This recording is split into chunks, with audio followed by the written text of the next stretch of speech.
Hello, Grace and Jeff. It's Tuesday, and I am indignant. Why? Well, we'll get to that in a moment, but first, there's a punishment that must be doled out. Jeff, you missed the first 3 Saturdays of this video blog due to being on vacation, which was fine and acceptable. Then, you missed another weekend, which we excused because you warned us that you would first.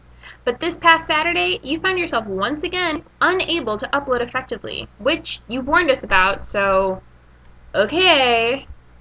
But then, then you failed to sign off your video with the appropriate "Tate on," which is never, ever, ever an excusable action.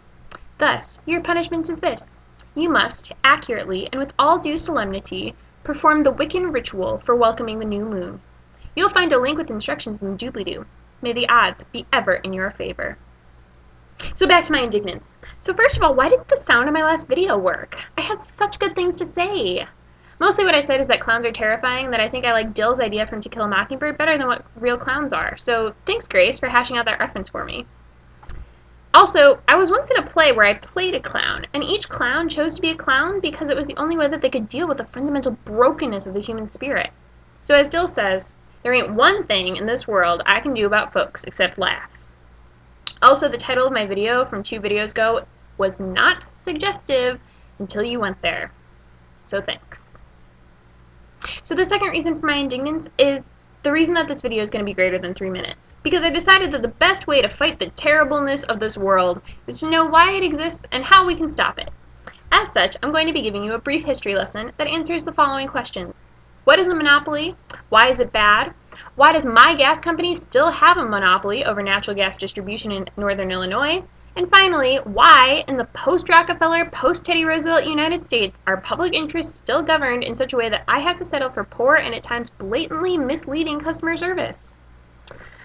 So as you might have guessed from this rant, my gas got shut off last week. I called the gas company to ask why, and they said that I failed to make an appointment to have our gas turned on. I said that was crazy because it was already on, until it apparently got turned off. And also, I read them the email confirmation of my gas service, which says, and I quote, "We are pleased to inform you that an appointment will not be necessary for us to place service in your name. Your natural gas service will begin on July 7th, 2015. So clearly from this missive, I was supposed to infer that actually I was supposed to make an appointment since July 3rd, when I received it, is secretly opposite day at the gas company. Who knew? Now, with most commodities, if you have a poor experience like this, you can complain, and then the next time you buy from a different company offering the same product and hopefully better customer service. But unfortunately for citizens of Chicago, we pretty much only have one choice for suppliers of our gas. Why? Well, here's where the history lesson comes in. So as you may or may not know from the economics classes that you may or may not have taken, a monopoly exists when the entire supply of a good or service comes from a single supplier. Why is this a problem?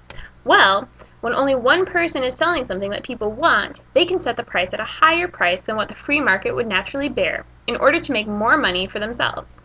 In addition, especially if it's an essential commodity, something that basically everyone needs, like water or heat or electricity, no matter how high you set the price, people will still be forced to pay because the alternative is to go without that essential commodity. A good example of a place where this type of price fixing really hurts people is with prescription medications, especially for illnesses like cancer and HIV, where new and more effective medicine is being developed every day.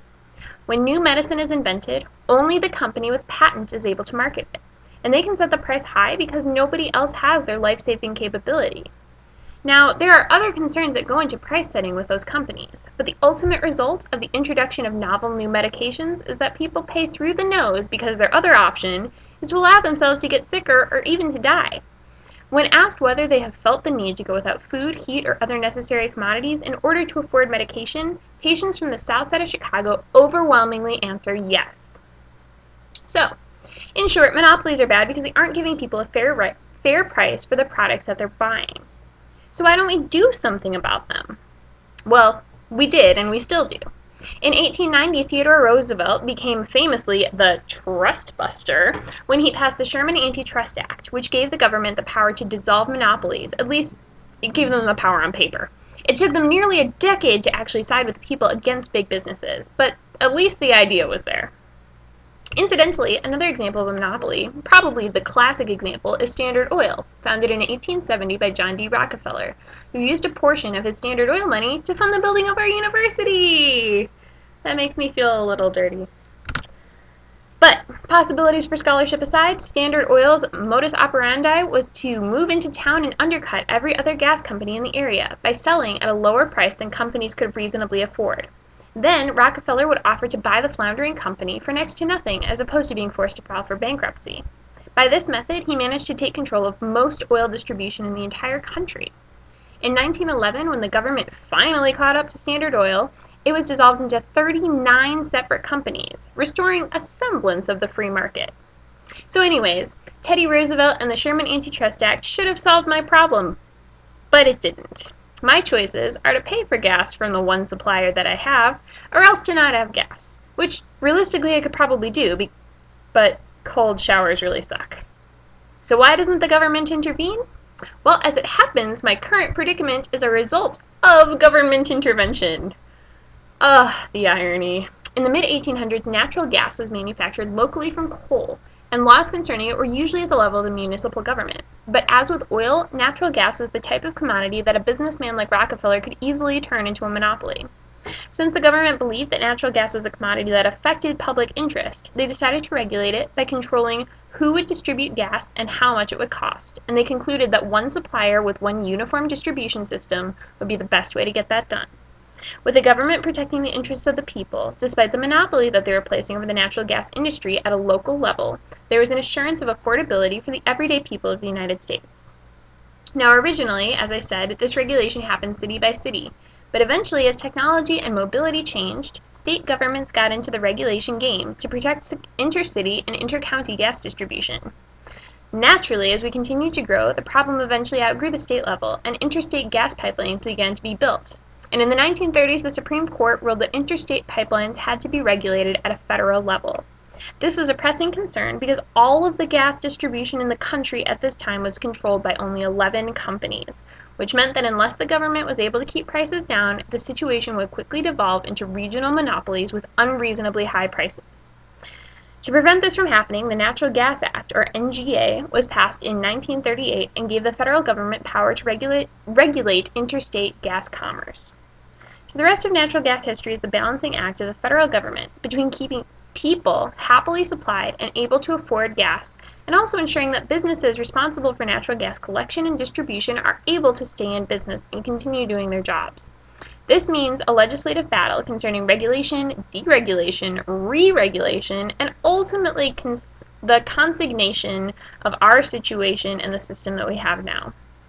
In general, regulation of gas services still means that one supplier per region is the most cost-effective way to deliver gas to the people, which means that when I experience crappy customer service, I just have to grit my teeth and pay my bill anyways.